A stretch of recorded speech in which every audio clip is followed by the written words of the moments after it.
ശാന്തിവിള ദിനേശൻ അപ്പൂപ്പ, കുറെ ആയല്ലോ താൻ എന്നെ പറ്റി പറയാൻ തുടങ്ങിയിട്ട്. എനിക്ക് നാണമില്ലേ? താൻ എന്നെ തൈക്കളവിന്ന് വിളിക്കാൻ? താൻ എടോ, എനിക്ക് 34 വയസ്സേ ഉള്ളൂ. താൻ എന്നെ തൈക്കളവിന്ന് വിളിക്കാൻ നാണമാകുന്നില്ല അപ്പൂപ്പ താങ്കൾക്ക്?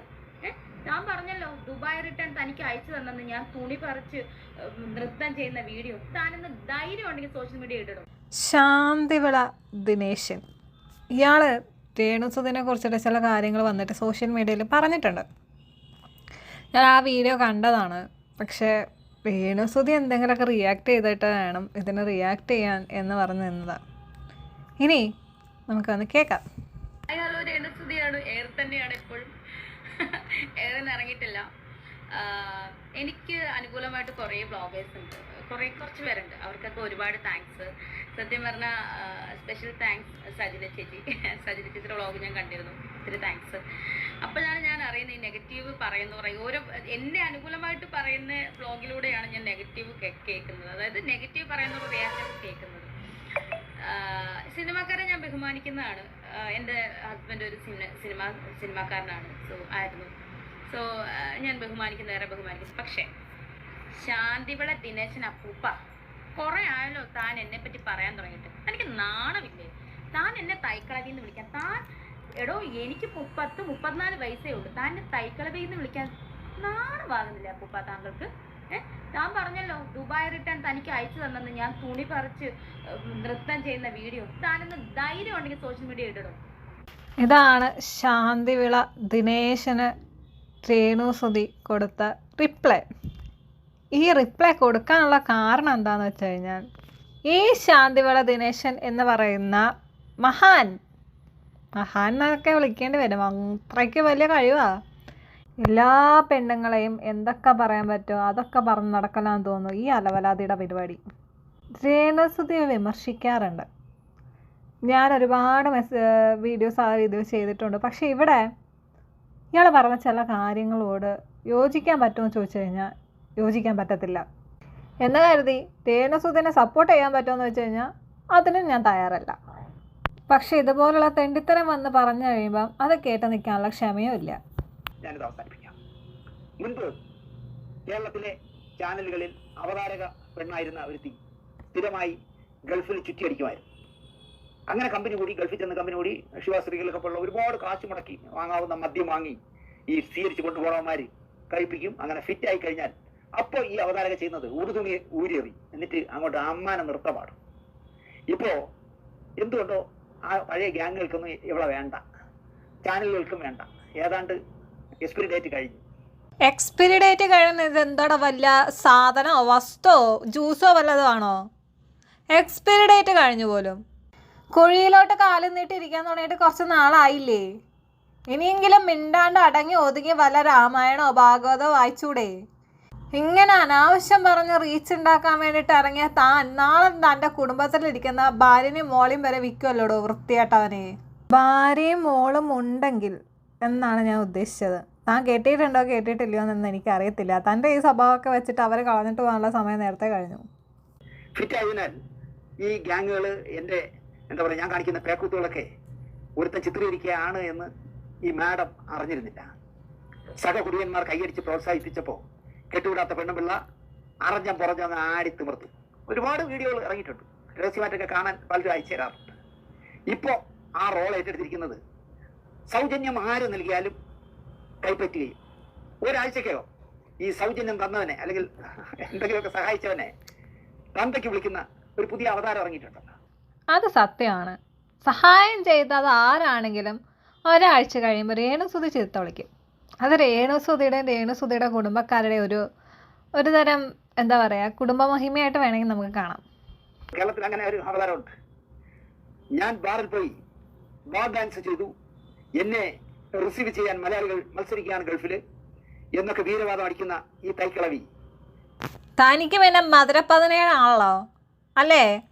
50 വയസ്സ് കഴിഞ്ഞ അമ്മാവനപ്പൂപ്പ വേണ്ട, മാമാന്നെങ്ങാണ്ടാണോ തന്നെയൊക്കെ വിളിക്കേണ്ടത്? താൻ ചെയ്യുന്നത് ആ പണിയാണ്, മനസ്സിലായോ? തന്നെ മാമാന്ന് മറ്റാണ് വിളിക്കേണ്ടത്. ഇപ്പോ ഗൾഫിലെ ഏജന്റുമാരുടെ ഫോണിലെ മാർക്കറ്റ് വാല്യൂ ഉള്ള ഒരു മുഖമാണ് എന്നാണ് എനിക്ക് ദുബായിൽ നിന്ന് കിട്ടിയ ഒരു വാർത്ത. തെളിവുണ്ടോ കയ്യിൽ? താൻ ഈ പറഞ്ഞതുപോലെ ആണ് എന്നുള്ളതിൻ്റെ തെളിവുണ്ടോ കയ്യിൽ? ഉണ്ടെങ്കിൽ താൻ അതെടുത്ത് പുറത്തിടണം. അല്ലാണ്ട് ഏതോ ഒരുത്തൻ എന്തോ ഒന്ന് പറഞ്ഞെന്ന് പറഞ്ഞിട്ട് അതെടുത്തിട്ട് സോഷ്യൽ മീഡിയയിൽ ഒരു തെളിവും ഇല്ലാണ്ടിരുന്ന് വന്ന് പറയരുത്. തൻ്റെ കയ്യിൽ തെളിവുണ്ടെങ്കിൽ താൻ എടുത്ത് പുറത്തിട്. ദുബായ് എന്ന് പറഞ്ഞാൽ തിരുവനന്തപുരത്തേക്കാൾ അലവലായി തന്നെ നടക്കുന്ന രാജ്യമാണ്. എന്ത് ഫോക്കസിനും കാണിക്കാമല്ലോ, അവിടെ ഒരു ലൈസൻസും വേണ്ട. അപ്പൊ അവിടെ നിന്ന് എനിക്കൊരു സുഹൃത്ത് അയച്ചു തന്നത്, എൻ്റെ പൊന്ന് ദിനേശേ, അദ്ദേഹത്തിന്റെ മറ്റേ ലവളുണ്ടല്ല, ലവള്, അവൾ ഇവിടെ കാണുന്ന എന്തൊക്കെയാ ദിനേശയെ കാണിക്കുന്നേ? മദ്യപിച്ച് ബോധം കെട്ട് ഉടുതുണി എങ്ങോട്ടൊക്കെ പോകുന്നു എന്ന് പോലും അറിയാതെ ഡാൻസ് അല്ല ശരിക്കും പറഞ്ഞാൽ ഉഡാൻസ് ചെയ്യുന്ന ക്ലിപ്പിങ്സ് ഒരു ഗൾഫ് റിട്ടേൺ എനിക്ക് കാണിച്ചു തന്നു. പണം മാത്രമേ ഇവൾക്ക് ലക്ഷ്യമുള്ളൂ, എന്തിനും ഏതിനും റെഡിയാണ് എന്നാണ് ഈ ദുബായ് റിട്ടേൺ എന്നോട് പറഞ്ഞത്. ഇപ്പോ UAE മാർക്കറ്റ് വാല്യൂവിൽ മുന്തിയ ഐറ്റം ആണത്രേ ഈ കൂതറ. അതാണ് എനിക്കും പറയാനുള്ളത്. എടോ കൂതറേ, തനിക്ക് വല്ല പണിക്കും പൊക്കൂടെ? ആരോഗ്യമൊക്കെ ഉണ്ടല്ലോ. കൂതറയ്ക്ക് വല്ല പണിക്കും പോയി ജീവിച്ചൂടെ കൂതറേ? ഇങ്ങനെ ബാക്കിയുള്ള ആൾക്കാരെ ഇത് പറഞ്ഞ് നടക്കാണ്ട്. ഭാര്യയുടെ കെട്ടുകാലിയും കയറി കിടക്കടവും പണയം വെച്ച് ഗൾഫിൽ പോകുന്ന ചോര നീരാക്കി സമ്പാദിക്കുന്നവന്മാർ എവളുമായി സല്ലപിക്കാൻ ഒരു മാസം വേർത്തുണ്ടാക്കുന്ന ശമ്പളം പോലും ചെലവിടുന്നു എന്നാണ് പറയുന്നത്. ഈ മണ്ടന്മാരെ പറ്റിക്കാൻ കഴിയുന്ന 4 ഡയലോഗുകളും അടിച്ച് മുന്തിയ സ്കോച്ചും അടിച്ച് എന്തിനും തയ്യാറായി എവളും. പണം വന്ന് നിറയുന്നു എന്നാണ് പറയുന്നത്. പണം വന്ന് നിറയുമ്പോൾ വീട്ടിൽ അടുക്കി വയ്ക്കാൻ ഒക്കില്ല. ദിവസവും കാറ് വാങ്ങിക്കുക, എന്നിട്ട് എടാ നിനക്ക് എത്ര വയസ്സായി? എനിക്ക് 3 വയസ്സ്. നിനക്കൊരു കാറ്. നിനക്ക് എത്രയാടാ കാളെ? എനിക്ക് 18. നിനക്കൊരു കാറ്. ഇനി അടുത്ത് വാങ്ങുന്ന കാലത്ത് അന്തൊക്കെയായിരിക്കും. ഇങ്ങനെ എല്ലാവർക്കും കാറൊക്കെ വാങ്ങിച്ചു കൊടുക്കുകയാണ്. അങ്ങനെ പൈസ ഇഷ്ടം പോലെ ഗൾഫ് രാജ്യങ്ങളിൽ നിന്ന് ഉണ്ടാക്കുന്നു, പ്രത്യേകിച്ച് ദുബായിൽ നിന്ന്. രേണുസുതി ആകെ ഒരു കാറല്ലേ എടുത്തിട്ടുള്ളൂ? എൻ്റെ അറിവിൽ ഒരു കാർ എടുത്തിട്ടുള്ളൂ. അപ്പോൾ പിന്നെ ഇയാൾ പറയുന്ന ഇയാളുടെ അറിവിൽ ഓരോരുത്തർക്കും ഓരോരോ കാറ് മേടിച്ചു കൊടുക്കാൻ ഇവരാരാ? എന്ത് ചെയ്യാൻ പറ്റും എന്നാണ് ഞാൻ ആലോചിക്കുന്നത്. സ്റ്റില്ലും വീഡിയോയും ഒക്കെ അയച്ചു തരാമെന്ന് ദുബായിലുള്ള 2 പേര് എന്നെ വിളിച്ചു പറഞ്ഞു. സാറിന് സംശയമാണെങ്കിൽ ഈ കക്ഷിയുടെ സ്റ്റില്ലും ഈ കക്ഷിയുടെ വീഡിയോ ഒക്കെ അയച്ചു തരാമെന്ന് പറയുന്നു. അപ്പൊ ഞാൻ ചോദിച്ചു, നിങ്ങൾ അയച്ചു തന്നിട്ട് കാര്യം എന്താ? എനിക്ക് കാണാമെന്നുള്ള അല്ലാതെ നമ്മുടെ ചാനലിൽ ഇത് കൊടുക്കാൻ പറ്റുമോ? രേണുസുതി തന്നെ വന്ന് വെല്ലുവിളിച്ചല്ലോ. തനിക്ക് യൂട്യൂബിലിടാൻ പറ്റത്തില്ല എന്നല്ലല്ലോ, താൻ കൊണ്ട് ഫേസ്ബുക്കിലിട, അല്ലെങ്കിൽ ഇൻസ്റ്റാഗ്രാമിലിട, കാണട്ടെ. തനിക്ക് നട്ടെല്ലുണ്ടെങ്കിൽ താൻ അതെടുത്തിട്ട് കാണിക്കും. അല്ലാണ്ട് ഏതെങ്കിലും അവന്മാർ എന്തെങ്കിലുമൊക്കെ പറഞ്ഞെന്ന് പറഞ്ഞിട്ട് ചുമ്മാ അനാവശ്യം വിളിച്ച് പറയരുത്. ഈ രേണുസുദിനെ വിളിച്ചു കഴിഞ്ഞാൽ റീച്ച് ഉണ്ടാവും, അല്ലെങ്കിൽ രേണുസുദിനെ വെച്ച് കണ്ടന്റ് ചെയ്ത് കഴിഞ്ഞാൽ റീച്ച് ഉണ്ടാവും എന്ന് കരുതിയിട്ട് എന്ത് തന്തയില്ലായ്മയും വന്ന് പറഞ്ഞു കഴിഞ്ഞാൽ അതിനെ സപ്പോർട്ട് ചെയ്യുന്ന ആൾക്കാരല്ല ഞാൻ. മനസ്സിലായോ? വിമർശിക്കേണ്ട അടുത്ത് വിമർശിക്കാറുണ്ട്, കുറ്റം പറയേണ്ട അടുത്ത് കുറ്റം പറയാറുണ്ട്. എന്നും പറഞ്ഞ് എന്ത് തന്തയില്ലായ്മയും വന്ന് വിളിച്ച് പറയാമെന്ന് വിചാരിക്കരുത്. അപ്പൊ നിങ്ങൾ അതുകൊണ്ട് അയക്കണ്ട എന്ന് ഞാൻ പറഞ്ഞു. ഇല്ല സാറേ, സാറൊന്ന് കണ്ടിരിക്കും. സാറ് സത്യസന്ധമായി നടല്ലേ. ഒരു അലവലാതി പെണ്ണ് വന്ന് ഇവിടെ കാണിക്കുന്ന കൂതർത്തനങ്ങൾ താങ്കളെങ്കിലും ഒന്ന് കണ്ടിരിക്കുന്നു പറഞ്ഞ് എനിക്ക് സ്റ്റില്ലും വീഡിയോ ഒക്കെ അയച്ചു തരാമെന്നാണ് പറഞ്ഞിരിക്കുന്നത്. നാണം വിറ്റും കാശുണ്ടാക്കിയാൽ കാശ് നാണം മാറ്റി കൊടുക്കുമെന്ന് പണ്ടുള്ളവർ പറയും.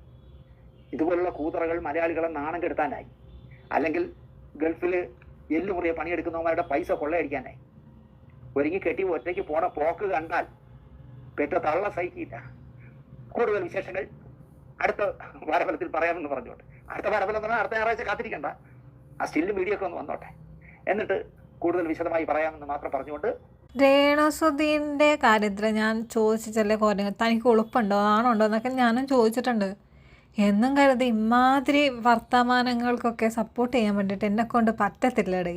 ഇനി നിങ്ങൾ വിചാരിക്കരുത് ഇത്രയും നാളും ഇവളെ കുറ്റം പറഞ്ഞുകൊണ്ട് നിന്നിട്ട് ഇപ്പോഴെന്തിനാണ് സപ്പോർട്ട് ചെയ്യുന്നതെന്നുള്ളത്. ഞാൻ സപ്പോർട്ടും ചെയ്യുന്നില്ല, വിമർശനവും ചെയ്യുന്നില്ല. പക്ഷേ തെളിവുകളില്ല. ഇയാളുടെ കയ്യിൽ തെളിവുണ്ടെങ്കിൽ അയാൾ അത് വെച്ച് സംസാരിച്ചായിരുന്നെങ്കിൽ രേണുസുദിനെ നമുക്ക് ഇതല്ല ഇതിൻ്റെ അപ്പുറത്തെ രീതിയിൽ വിമർശിക്കാമായിരുന്നു. ഇത് ഏതോ ഒരു അവന്മാർ വന്നിട്ട് എന്തൊക്കെയോ വിളിച്ച് പറഞ്ഞ് അവന്മാർ പറഞ്ഞതും കേട്ടിട്ട് ഇങ്ങേര് വന്ന് വീഡിയോ ചെയ്തു. ഇയാൾ തെളിവിടട്ടെ, തെളിവിട്ട് കഴിയുമ്പോൾ നമുക്ക് വിമർശിക്കാം. ഇപ്പം നമ്മളിങ്ങനെയുള്ള കാര്യങ്ങൾ കണ്ടിട്ടില്ല. അതായത് രേണുസുതി അവിടെ പോയിട്ട് ഇയാൾ ഈ പറഞ്ഞ പോലെ പരിപാടികൾ കാണിക്കുന്നത് കണ്ടിട്ടില്ല. അത് കാണിക്കട്ടെ, കാണിച്ച് കഴിയുമ്പം നമുക്ക് വിമർശിക്കാം. ഓക്കെ. പിന്നെ ശാന്തിവിള ദിനേശ്, എടാ തനിക്ക് നട്ടലുണ്ടെങ്കിൽ താൻ അതെടുത്ത് പോസ്റ്റ് ചെയ്യും. ഉണ്ടെങ്കിൽ താൻ അതെടുത്ത് പോസ്റ്റ് ചെയ്യും. ഇല്ലെങ്കിൽ തന്തയില്ലായ്മ എന്ന് ഞാൻ പറയും. മനസ്സിലായോ? ശരി എന്നാൽ.